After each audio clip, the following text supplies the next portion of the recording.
पिंपरी चिंचवडमधील 5 जणांच्या मृत्यूच्या प्रकरणासंदर्भातली बातमी आहे। विषारी दारू प्रकरणी योगेश वानखेडे याला अटक करण्यात आलेली आहे। महत्त्वाची बातमी, राज्य उत्पादन शुल्क विभागानं ही मोठी कारवाई केलेली आहे। पिंपरी चिंचवडमध्ये 8 जणांचा मृत्यू झाला, त्यापैकी 5 जणांच्या मृत्यूचं कारण आता समोर आलंय। विषारी दारू प्रकरणी योगेश वानखेडे याला अटक करण्यात आलेली आहे। रणजित जाधव आमचे प्रतिनिधी या संदर्भातली अधिक माहिती देतील। रणजित,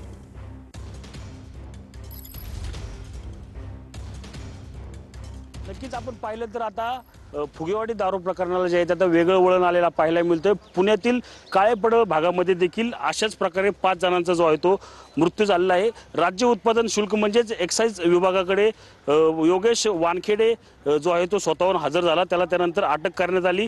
पुण्यातील काळेपडळ पोलीस स्थानकाच्या हद्दीत हीच घटना अशीच घटना घडल्याचे समोर आले। 5 जणांचा पिंपरी चिंचवडमध्ये झालेल्या मृत्यूप्रमाणेच मृत्यू झाल्याची घटना देखील घडलेली आहे।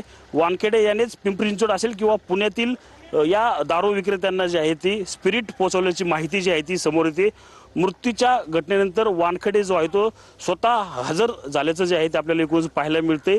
त्यानंतर आता आपण पाहिलं तर राज्य उत्पादन शुल्क असेल किंवा पुणे पोलीस असतील किंवा पिंपरी चिंचवड पोलीस असतील, या वानखेडेची जी आहे ती आता कसून चौकशी करतील। ही दारू नक्की कुठून आणली होती, कशा प्रकारे आणली होती, कशा प्रकारे मृत्यू झाले, याची संपूर्ण माहिती जी आहे ती आता पिंपरी चिंचवड पोलीस या ठिकाणी घेणार आहेत। मात्र आपण पाहिलं तर फुगेवाडी असेल किंवा दापुरी परिसरामध्ये असलेल्या अवैध धंद्यांच्या मध्ये सुरू असलेल्या दारू विक्रीच्या मध्येच ही घटना जी आहे ती घडल्यामुळे संपूर्ण परिसरामध्ये जे आहे आता भीतीचं वातावरण आणि तणावाचं वातावरण जे आहे ते आपल्याला पाहायला मिळते। वृषाली, नक्कीच धन्यवाद रणजित दिलेल्या सविस्तर माहितीसाठी।